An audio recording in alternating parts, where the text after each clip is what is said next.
भाग्य, यह शब्द जब हमारे कानों में गूंजता है तो साथ में एक अजीब सी स्वीकृति और एक रहस्यमयी अनिश्चितता का भाव भी जगाता है।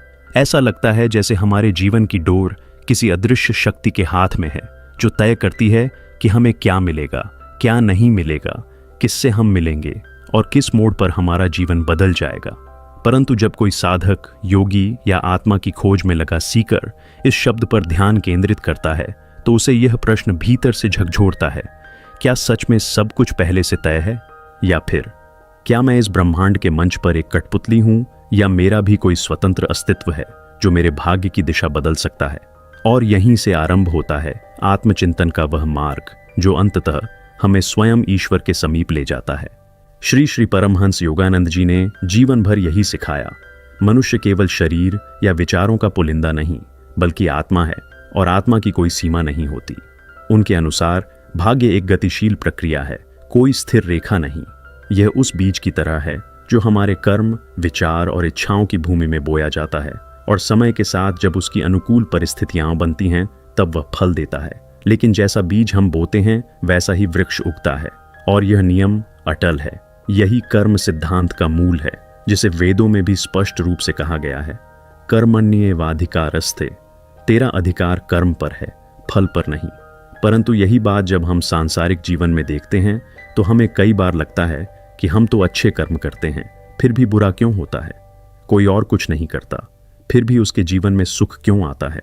यह विरोधाभास केवल तभी सुलझता है जब हम समझते हैं कि यह जीवन अकेला नहीं, बल्कि एक लंबी श्रृंखला का हिस्सा है, जन्मों का सिलसिला, जिसमें हर आत्मा अपने अनुभवों को जी रही है, अपने संस्कारों को काट रही है और अपनी चेतना को विकसित कर रही है।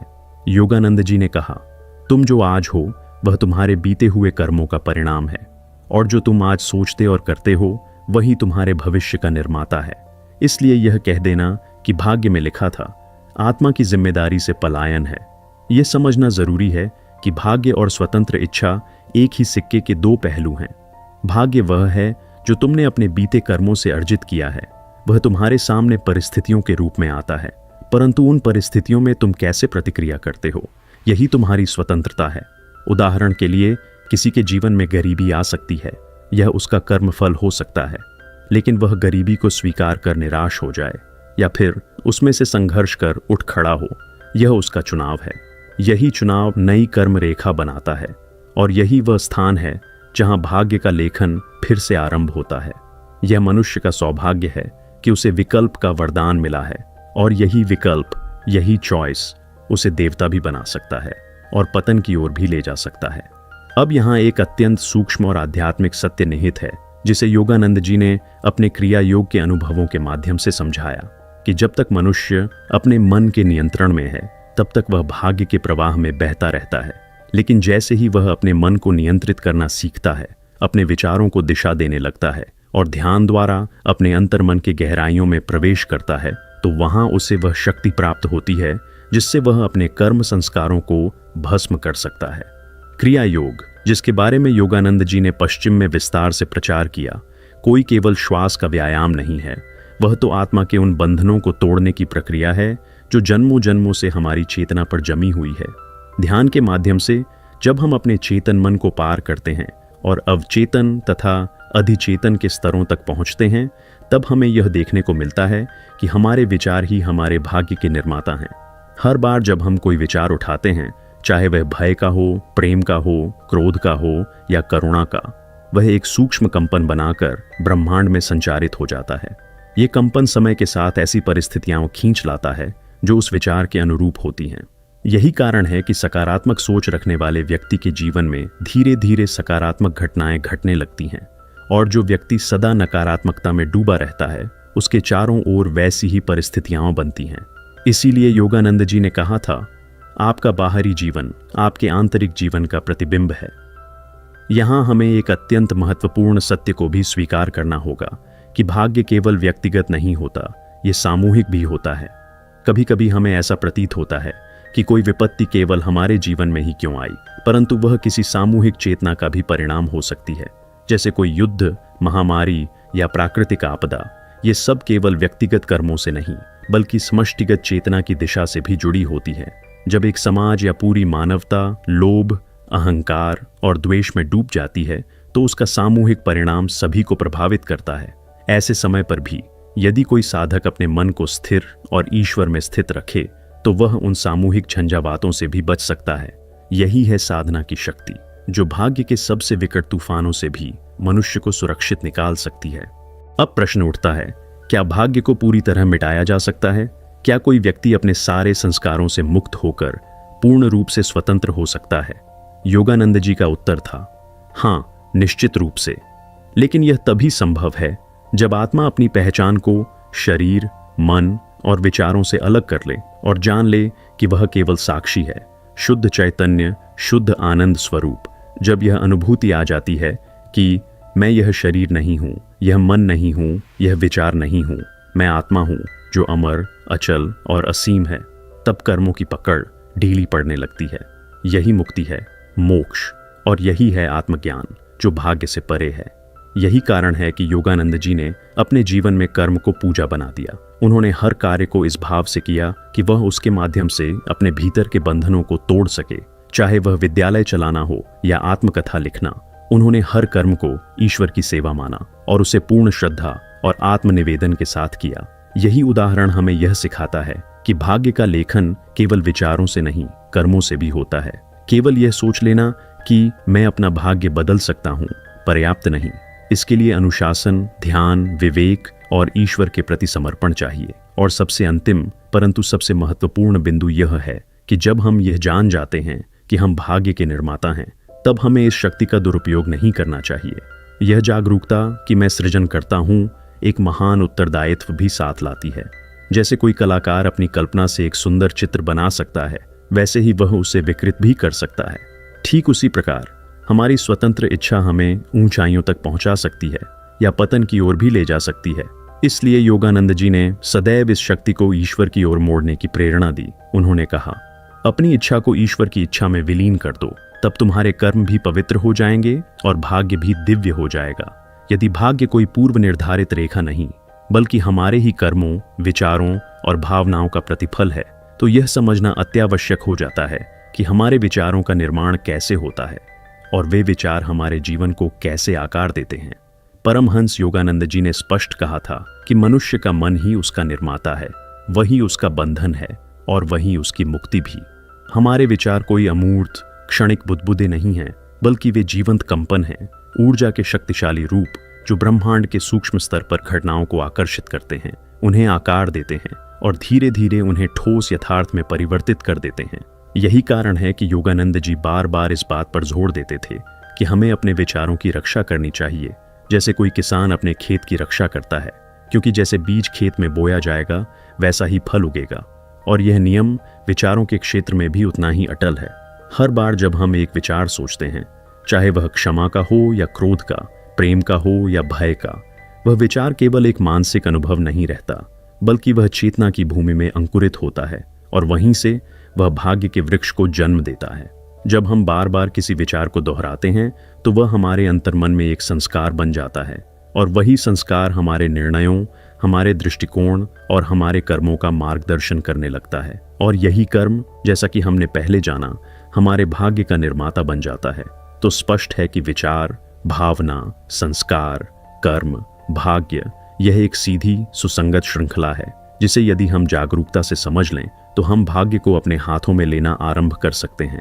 परंतु प्रश्न यह उठता है कि विचार उत्पन्न कैसे होते हैं? क्या वे स्वतः आते हैं या हम उन्हें चुन सकते हैं? योगानंद जी ने कहा था, तुम्हारे पास हर पल यह शक्ति है कि तुम यह तय कर सको कि तुम्हें किस प्रकार का विचार अपने भीतर रखना है। परंतु यह तब संभव है जब मन शांत हो, और मन शांत तब होता है जब हम ध्यान के माध्यम से अंतर्मन की गहराइयों में उतरते हैं। ध्यान केवल आत्मचिंतन नहीं, बल्कि एक वैज्ञानिक प्रक्रिया है जिसके माध्यम से हम अपने विचारों की दिशा को पुनः नियंत्रित कर सकते हैं। क्रिया योग, जिसे योगानंद जी ने स्वयं के अनुभव से पश्चिम में फैलाया, यही कार्य करता है। वह विचारों की अराजकता को रोकता है और उन्हें एकाग्रता की अग्नि में तपाकर शुद्ध करता है। और जब विचार शुद्ध हो जाते हैं तो भावनाएं निर्मल हो जाती हैं, और वही निर्मलता हमारे जीवन में एक नई ऊर्जा, एक नई दिशा और एक नई नियति का उदय करती है। योगानंद जी ने एक सुंदर उदाहरण दिया था, तुम्हारा मन एक बगीचे की तरह है। यदि तुम उसमें गुलाब नहीं लगाओगे तो झाड़ियां स्वतः उग आएंगी। यही हमारे विचारों की प्रकृति है। यदि हम जागरूक नहीं हैं तो नकारात्मकता, भय, चिंता, ईर्ष्या जैसे मानसिक कांटे स्वयं उगते रहेंगे और उनका फल हमारे जीवन में संघर्ष, दुख और भ्रम के रूप में दिखाई देगा। लेकिन यदि हम प्रेम, धैर्य, विश्वास और साहस जैसे विचारों को ध्यान से बोए, सींचें और उनकी रक्षा करें तो वही विचार जीवन में सुगंधित पुष्प बनकर खिलते हैं। और यह कोई कल्पना नहीं, यह मानसिक विज्ञान की प्रामाणिकता है। आधुनिक न्यूरोसाइंस भी अब इस बात की पुष्टि करता है कि हमारे विचार हमारे मस्तिष्क की संरचना को बदलते हैं, जिसे न्यूरोप्लास्टिसिटी कहा जाता है। और यही परिवर्तन धीरे धीरे हमारे जीवन की परिस्थितियों में परिलक्षित होता है। परमहंस योगानंद जी इस सत्य को वर्षों पहले समझ चुके थे, जब उन्होंने कहा था, जैसा मनुष्य सोचता है वैसा वह बन जाता है। यही कारण है कि उन्होंने अपने शिष्यों को आत्मसंवाद की विधि सिखाई। पॉजिटिव एफर्मेशंस जैसे, मैं दिव्यता का पुत्र हूँ, ईश्वर मुझ में है, मेरा जीवन प्रकाश और आनंद से भरा हुआ है। यह केवल प्रेरणात्मक वाक्य नहीं थे, ये तो मानसिक बीज थे जो अंतर्मन में जाकर नई चेतना का जन्म देते हैं। जब हम प्रतिदिन इन्हें दोहराते हैं तो वे हमारे विचारों की प्रकृति को बदलते हैं और वही परिवर्तन धीरे धीरे हमारे भाग्य को एक नई दिशा देता है। परंतु केवल सकारात्मक सोच ही पर्याप्त नहीं। जब तक भावनाएं उसके साथ नहीं जुड़ती तब तक विचार केवल सतही रह जाते हैं। योगानंद जी कहते हैं, मनुष्य अपने जीवन को तर्क से नहीं, भाव से जीता है। यही कारण है कि जिन विचारों के साथ भावनात्मक शक्ति जुड़ी होती है, जैसे आघात, प्रेम, भय या प्रेरणा, वे जल्दी संस्कार बनते हैं। इसलिए यदि हमें अपने भाग्य को सचमुच बदलना है तो हमें न केवल विचार बदलने हैं बल्कि उनके साथ जुड़ी हुई भावनाओं को भी शुद्ध करना होगा। और यह शुद्धकरण तब होता है जब हम हृदय में ईश्वर की उपस्थिति को अनुभव करते हैं, ध्यान, प्रार्थना और आत्मसमर्पण के माध्यम से। ये कोई संयोग नहीं कि सारे महापुरुषों के जीवन में गहन भावनात्मक परिवर्तन आया। जैसे बुद्ध के जीवन में करुणा, ईसा के जीवन में प्रेम और कृष्ण के जीवन में आनंद। इन्हीं भावनाओं की शक्ति ने उनके विचारों को ब्रह्मांड की भाषा बना दिया और उन्हीं विचारों ने करोड़ों जीवनों को प्रभावित किया। अब प्रश्न यह है, क्या हर व्यक्ति यह कर सकता है? क्या हम सब में यह शक्ति है? योगानंद जी का उत्तर था हाँ, क्योंकि हर आत्मा परमात्मा का प्रतिबिंब है। यह समझना अत्यंत आवश्यक है कि हम केवल जीवन को भुगतने नहीं आए हैं, हम उसे बनाने आए हैं, गढ़ने आए हैं। हमारे विचार उस चित्रकार की तूलिका हैं जिससे हम अपने जीवन के रंग भरते हैं। यदि हम भय के रंग से भरेंगे तो भाग्य धुंधला दिखेगा। यदि हम आशा और श्रद्धा से भरेंगे तो भाग्य उज्जवल हो उठेगा। जब हम यह स्वीकार कर लेते हैं कि हमारे भीतर यह सामर्थ्य है सोचने की, महसूस करने की और उसके अनुरूप कार्य करने की, तभी भाग्य की रेखाएं हमारे हाथ में आती हैं। और यही आत्मज्ञान की पहली सीढ़ी है। विचारों के स्वामी बनो, विचारों के दास नहीं, क्योंकि जो अपने विचारों का मालिक बन गया वही भाग्य का रचयिता बन गया।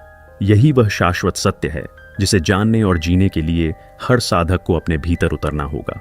शांत, सजग, समर्पित होकर कर्म, यह शब्द हमारे जीवन का इतना परिचित और बारंबार बोला जाने वाला हिस्सा बन गया है कि हम कभी कभी इसकी गहराई में उतरने का प्रयास ही नहीं करते। जैसे किसी विशाल समुद्र के किनारे खड़े होकर केवल उसकी लहरों को देखना, पर उसकी गहराई को समझे बिना ही लौट जाना।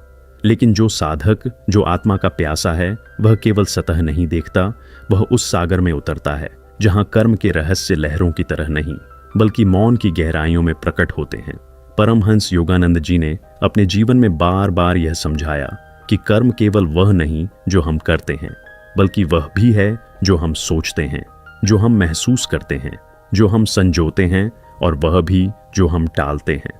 उनके अनुसार कर्म कोई एक घटना नहीं बल्कि एक सतत ऊर्जा है जो हर पल हमारे अस्तित्व से निकलती है और ब्रह्मांड के तंतुओं में एक लहर बनाकर लौटती है, परिणामों के रूप में, परिस्थितियों के रूप में और अंततः हमारे भाग्य के रूप में। परंतु यह समझने से पहले कि कर्म कैसे फल देता है, हमें यह समझना होगा कि कर्म क्या है। संस्कृत में कर्म का अर्थ है क्रिया या एक्शन, परंतु यह सिर्फ करना नहीं है, यह नियत भाव और चेतना से किया गया कार्य है। जब कोई कार्य भावना, विचार और उद्देश्य से जुड़ता है तभी वह कर्म बनता है और उसी क्षण वह ब्रह्मांडीय नियमों की दिशा में संचालित होने लगता है। योगानंद जी ने कर्म को एक सूक्ष्म बीज की तरह बताया, एक ऐसा बीज जो आत्मा की भूमि में बोया जाता है और उसकी प्रकृति के अनुसार फल देता है।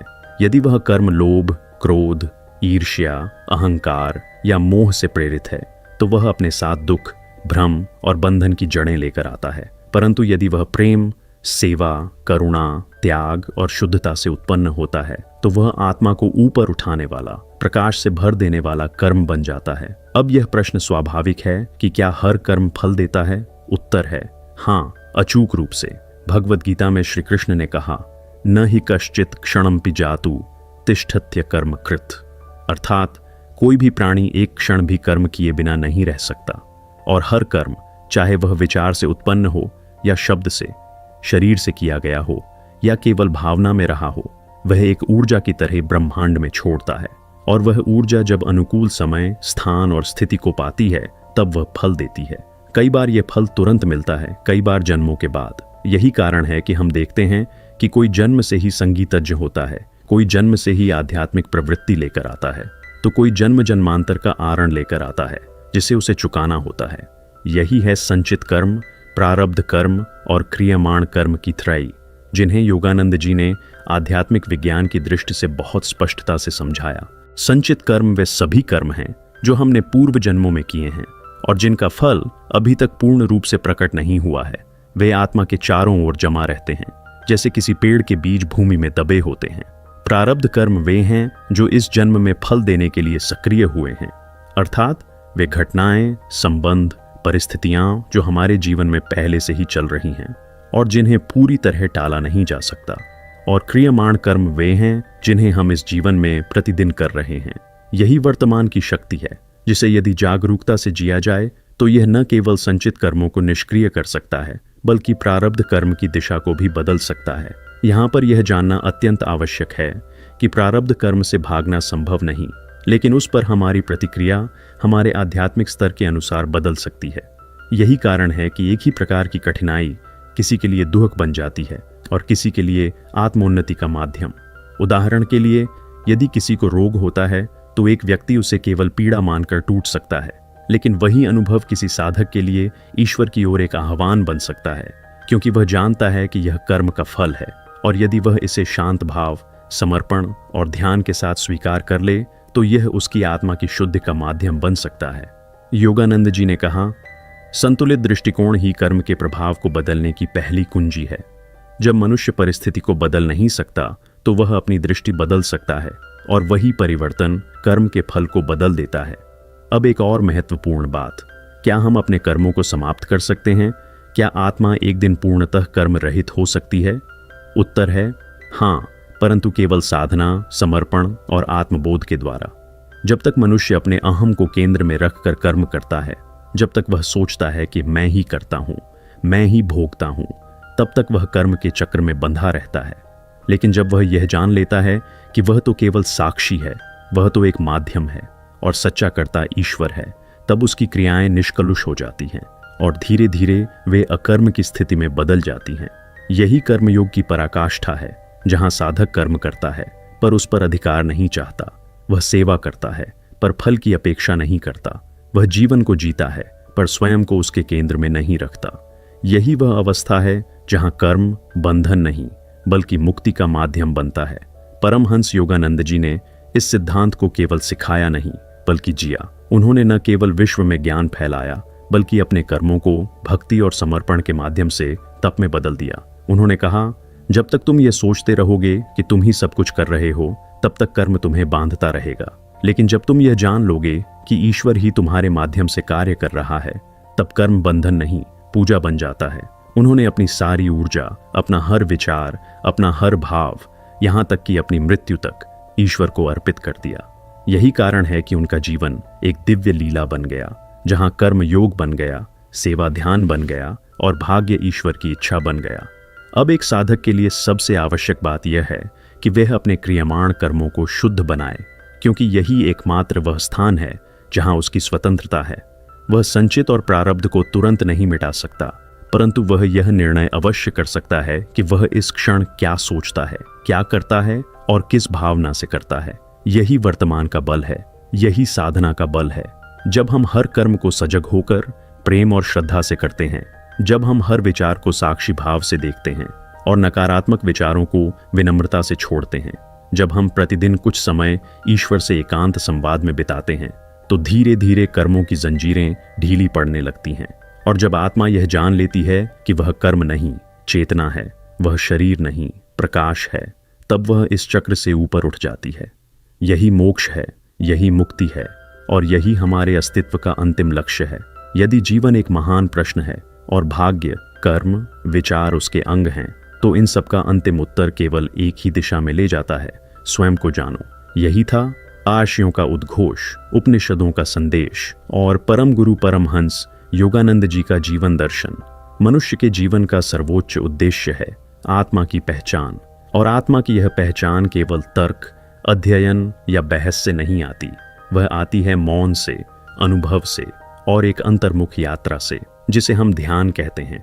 योगानंद जी बार बार कहते थे, ध्यान वह कला है जिसके माध्यम से आत्मा अपने वास्तविक स्वरूप की अनुभूति करती है। यह केवल आंखें बंद कर लेने का अभ्यास नहीं है, बल्कि आत्मा का वह प्रयास है जिसमें वह अपनी सीमाओं को छोड़कर अपने असीम से मिलना चाहती है। जब तक मनुष्य बाहरी दुनिया के आकर्षण, द्वंद्व और विचारों की आंधी में फंसा रहता है, तब तक वह केवल जीवन की सतह पर जीता है। परंतु जैसे ही वह मन की परतों को हटाकर अंतःकरण की गहराई में उतरता है, वैसे ही उसे उस मौन की झलक मिलती है जहां न विचार हैं, न पहचान, केवल मैं हूं का एक शुद्ध निर्गुण अनुभव। यही आत्मज्ञान की शुरुआत है। यही वह क्षण है जब आत्मा जान लेती है कि वह शरीर नहीं है, मन नहीं है, विचार नहीं है, बल्कि वह तो शुद्ध चेतना है, चिर जागरूकता है और वह ईश्वर का अंश है। इस आत्मज्ञान के बिना जो भी ज्ञान है वह अधूरा है, और ध्यान के बिना आत्मज्ञान एक कल्पना मात्र रह जाता है। ध्यान आत्मा की वह आंख है जिससे वह स्वयं को देखती है, न बाहरी रूप में, न सामाजिक परिचय में, न ही किसी पद या स्थिति में, बल्कि अपने मौलिक, मौन और दिव्य रूप में।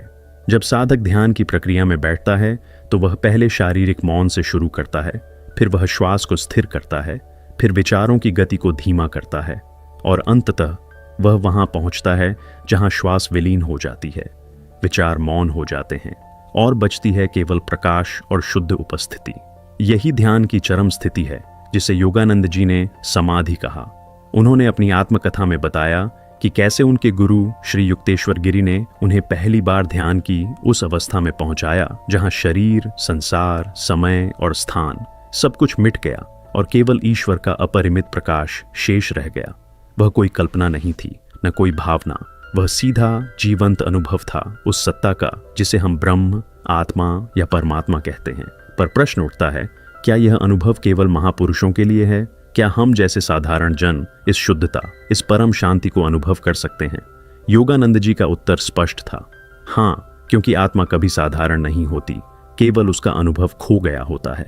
उन्होंने बार बार यह बात कही कि ध्यान कोई विशिष्ट वर्ग का अधिकार नहीं, यह हर उस प्राणी का जन्मसिद्ध अधिकार है जो स्वयं को जानना चाहता है। ध्यान का अभ्यास किसी धर्म, जाति या लिंग से बंधा नहीं, वह तो केवल एक ईमानदार अंतरात्मा से बंधा है जो यह स्वीकार कर सके कि अब मैं बाहर नहीं, भीतर देखना चाहता हूं। और यही पहला कदम है। जो व्यक्ति यह स्वीकार कर लेता है कि अब उत्तर बाहर नहीं, भीतर है, वही ध्यान की दहलीज पर पहुंचता है। वहां से जो यात्रा आरंभ होती है वह सरल नहीं होती, परंतु वह सत्य की ओर होती है। ध्यान के अभ्यास में प्रारंभ में मन भागता है, विचार उठते हैं, शरीर बेचैन होता है, परंतु जैसे जैसे साधक धैर्य से, श्रद्धा से अभ्यास करता है, वैसे वैसे वह देखता है कि वह उन विचारों का साक्षी बन सकता है। और जब साक्षी भाव प्रबल हो जाता है तो मन की पकड़ ढीली पड़ने लगती है। फिर एक दिन वह क्षण आता है जब साधक के भीतर कोई कहता है, मैं यह शरीर नहीं हूं, मैं यह विचार नहीं हूं, मैं यह भावनाएं नहीं हूं। और तभी एक मौन आत्मा जागती है, वह जो कभी सोई नहीं थी परंतु ध्यान से अब प्रकट हो रही है। यही आत्मज्ञान है, और यह कोई दार्शनिक अवधारणा नहीं, यह तो वह जीता जागता अनुभव है जो जीवन को पूरी तरह बदल देता है। जो व्यक्ति एक बार भी इस आत्मा की झलक पा लेता है, वह फिर उसी में जीना चाहता है, उसी में रहना चाहता है, और वही उसका जीवन बन जाता है। योगानंद जी ने इस अनुभव को केवल अपने तक सीमित नहीं रखा, उन्होंने क्रिया योग को एक विज्ञान की तरह शिष्यों को दिया। यह ध्यान की वह विधि थी जो उन्होंने महाअवतार बाबा जी से प्राप्त की और फिर उसे पश्चिम में फैलाया, क्योंकि उन्हें विश्वास था कि आने वाला युग भौतिक प्रगति के साथ साथ आत्मिक जागरण की मांग करेगा। क्रिया योग केवल एक ध्यान की तकनीक नहीं, बल्कि एक पूर्ण आध्यात्मिक प्रणाली है जिसमें श्वास, चक्र, ध्यान, प्रार्थना और ईश्वर के साथ संबंध सब कुछ जुड़ा होता है। उन्होंने इसे ईश्वर से सीधे संपर्क का विज्ञान कहा और यही आज भी उनके शिष्यों के लिए एक मार्गदर्शक दीप है। अब एक और गहरी बात समझना आवश्यक है। आत्मज्ञान केवल एक क्षणिक ध्यान का अनुभव नहीं है, वह तो जीवन के हर पल में प्रकट होना चाहिए।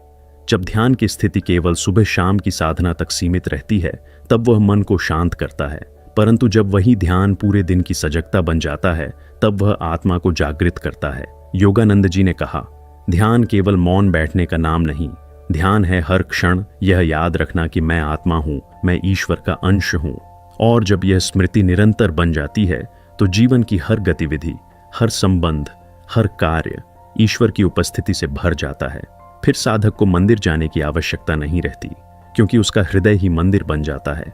फिर उसे किसी गुरु के बाहर खोजने की आवश्यकता नहीं रहती, क्योंकि गुरु भीतर जागृत हो जाते हैं। यही ध्यान की पूर्णता है। यहाँ एक और बात गहराई से समझो। आत्मज्ञान का अर्थ है सत्य के साथ एक हो जाना, और यह सत्य केवल एक तात्विक ज्ञान नहीं, यह है कि हम जो हैं उसी का पूर्ण अनुभव हो। यह अनुभव हमें अपने भीतर के झूठ से मुक्त करता है, हमारे अहम से, हमारी पहचान से, हमारी अपेक्षाओं से। और जब ये सब गिरते हैं तब जो शेष रहता है वह आत्मा है और वही ईश्वर है।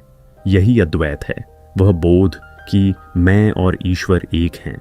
और जब यह बोध केवल विचार नहीं बल्कि जीता हुआ अनुभव बन जाता है तब जीवन में एक अद्भुत परिवर्तन आता है। भय मिट जाता है, मोह समाप्त हो जाता है और जीवन सेवा, प्रेम और आनंद का प्रवाह बन जाता है। आखिर में यही कहूँगा, यह यात्रा कठिन नहीं है परंतु सतत है। यह ज्ञान केवल पढ़ने से नहीं मिलेगा, यह ध्यान से, अभ्यास से और अंतर के मौन से प्रकट होगा। जो प्रतिदिन कुछ समय आत्मा के साथ बिताता है वही जान पाता है कि उसके भीतर कितनी शक्ति है, कितना प्रेम है और कितना अमर आनंद है। योगानंद जी कहते थे, तुम्हारे भीतर वह सब है जिसे तुम बाहर खोजते हो। ईश्वर तुम्हारे भीतर है पर तुम बाहर दौड़ते हो। रुको, मौन हो जाओ और भीतर देखो, वहीं उत्तर है, वहीं मुक्ति है। जब कोई साधक आत्मज्ञान की सीढ़ियां चढ़कर अपने भीतर के सत्य को छू लेता है तब उसके हृदय में एक और गहन प्रश्न उदित होता है, क्या यह सब केवल इस जीवन तक सीमित है? क्या आत्मा की यह चिरंतन खोज कभी पूर्ण होती है? और यही प्रश्न उसे उस अंतिम लक्ष्य की ओर खींचता है जिसे वेद, उपनिषद और महान संतों ने एक स्वर में मोक्ष कहा है। मोक्ष, मुक्ति केवल एक शब्द नहीं, न ही किसी धर्म का लक्ष्य भर, वह है आत्मा की उस पूर्ण स्वतंत्रता की अवस्था जहां वह न मृत्यु के भय में जीती है न जन्म के बंधन में उलझती है। योगानंद जी ने इसे बड़े सीधे और आत्मीय शब्दों में कहा था, मोक्ष का अर्थ है ईश्वर की चेतना में लीन होकर अपनी शाश्वत स्वतंत्रता को जानना। इसीलिए मोक्ष कोई स्वर्ग में जाकर बैठने का वादा नहीं, वह एक स्थिति है, एक अनुभव जो यहीं इसी जीवन में शुरू हो सकता है। हम अपने जीवन में अनेक भूमिकाएं निभाते हैं, पुत्र, मित्र, कर्मी, विद्यार्थी, संतान, नागरिक, और हर भूमिका अपने साथ कर्तव्य, आशाएं और पीड़ा भी लाती है। परंतु यह सब भूमिका है, अभिनेता नहीं। आत्मा केवल साक्षी है, नाटक नहीं।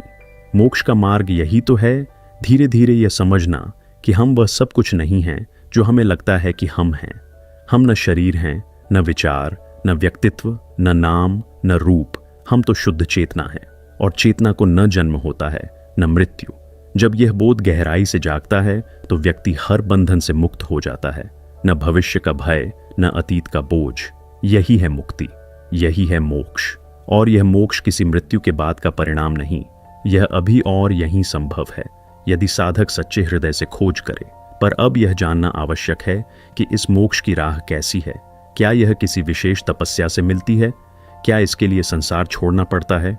योगानंद जी कहते हैं, नहीं, मोक्ष कोई साधना नहीं मांगता, वह मांगता है सतत स्मृति। यह जागरूकता कि मैं आत्मा हूं जो ईश्वर से आई है और उसी में विलीन होनी है। ध्यान, क्रिया, योग, साधना, ये सब उस स्मृति को जगाने के उपकरण हैं, लक्ष्य नहीं। जैसे कोई दीपक केवल तब तक जलाया जाता है जब तक सूरज नहीं उगता, वैसे ही साधना केवल तब तक आवश्यक है जब तक आत्मा को ईश्वर का प्रकाश अनुभव न हो जाए। उसके बाद जीवन साधना नहीं, एक निरंतर भक्ति बन जाता है। मोक्ष का मार्ग केवल भीतर जाने की बात नहीं, यह जीवन को एक नई दृष्टि से जीने की कला भी है। जब आत्मा जान लेती है कि वह इस संसार में एक यात्री है, तब वह किसी भी वस्तु से, किसी भी व्यक्ति से, किसी भी पहचान से चिपकती नहीं। वह जीती है पर आसक्त नहीं होती।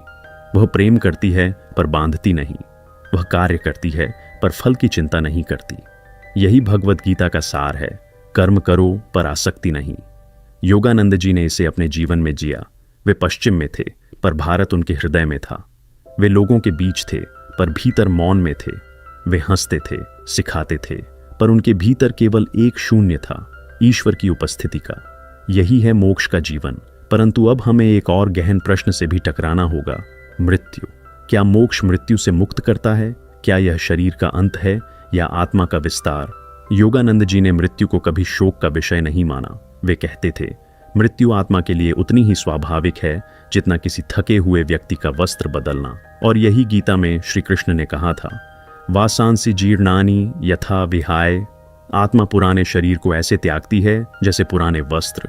पर साधारण व्यक्ति मृत्यु से डरता है क्योंकि वह अपने शरीर, अपने नाम और अपने संबंधों से चिपका होता है। जो आत्मा इन बंधनों से स्वयं को पृथक जानती है, उसे मृत्यु केवल एक दरवाजे की तरह प्रतीत होती है, जो उसे इस संसार से उस संसार में ले जाती है जहां केवल प्रकाश है, आनंद है और शाश्वत प्रेम है। योगानंद जी की मृत्यु स्वयं इस बात का उदाहरण थी। वे अपने प्राणों को अपनी इच्छा से त्यागते हुए, ईश्वर का नाम लेते हुए, एक दिव्य मुस्कान के साथ इस संसार से विदा हुए। और उस क्षण भी उनका शरीर गिरा नहीं, अपितु स्थिर रहा, आनंदित रहा, प्रकाशमय रहा। ऐसा केवल वही आत्मा कर सकती है जिसने मोक्ष को पाया हो। और उनका यह जीवन हमारे लिए एक जीवंत प्रमाण है कि यह मुक्ति संभव है।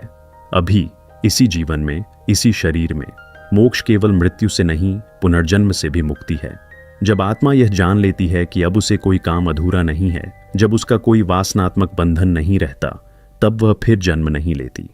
वह ईश्वर की चेतना में विलीन हो जाती है, जैसे नदी समुद्र में। परंतु यहाँ एक सूक्ष्म रहस्य है। मोक्ष का अर्थ यह नहीं कि आत्मा समाप्त हो गई या उसकी पहचान मिट गई। नहीं, योगानंद जी कहते हैं, मोक्ष में आत्मा अपनी सर्वोच्च व्यक्तिगत स्वतंत्रता को भी प्राप्त करती है। वह तब भी चाहे तो संसार में आ सकती है, जैसे बुद्ध, यीशु या कृष्ण आए।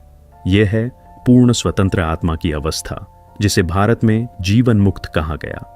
जीवन मुक्त वह है जो संसार में रहते हुए संसार से परे होता है, जो भोजन करता है, हंसता है, कार्य करता है, पर भीतर केवल ईश्वर में स्थित रहता है। यही योग का चरम है, यही ध्यान का फल है, यही मोक्ष है। अब यह जानना भी आवश्यक है कि यह मोक्ष केवल आत्मा के लिए नहीं, समाज के लिए भी एक आशीर्वाद बन जाता है। क्योंकि जो आत्मा मुक्त हो जाती है, वह केवल अपने लिए नहीं जीती, वह दूसरों को भी उसी प्रकाश की ओर ले जाती है। योगानंद जी जैसे संतों का जीवन यही प्रमाण है। उन्होंने स्वयं मुक्ति प्राप्त कर हजारों को उस दिशा में प्रेरित किया। उन्होंने एक नया युग प्रारंभ किया, एक ऐसा युग जहां धर्म पुस्तकों तक सीमित नहीं, अनुभव बनता है, जहां ईश्वर कल्पना नहीं, संपर्क बन जाता है। और यही है इस युग की मांग कि हर आत्मा अपने भीतर उस चिरंतन स्वतंत्रता की खोज करे, उसे अनुभव करे और फिर उस प्रकाश को संसार में बांटे। यही कर्म है, यही प्रेम है, यही धर्म है। तो अब अंत में यही कहा जाए, मोक्ष कोई स्वप्न नहीं है, न ही किसी कल्पित स्वर्ग का वादा। वह तो एक जीवंत अनुभव है जिसे ध्यान, आत्मज्ञान, भक्ति और सेवा के मार्ग से पाया जा सकता है। वह तब संभव होता है जब आत्मा यह स्वीकार कर लेती है कि अब वह लौटना नहीं चाहती, अब वह लौटना जरूरी नहीं समझती, अब वह केवल होना चाहती है और यह होना ही ईश्वर से एक होना है।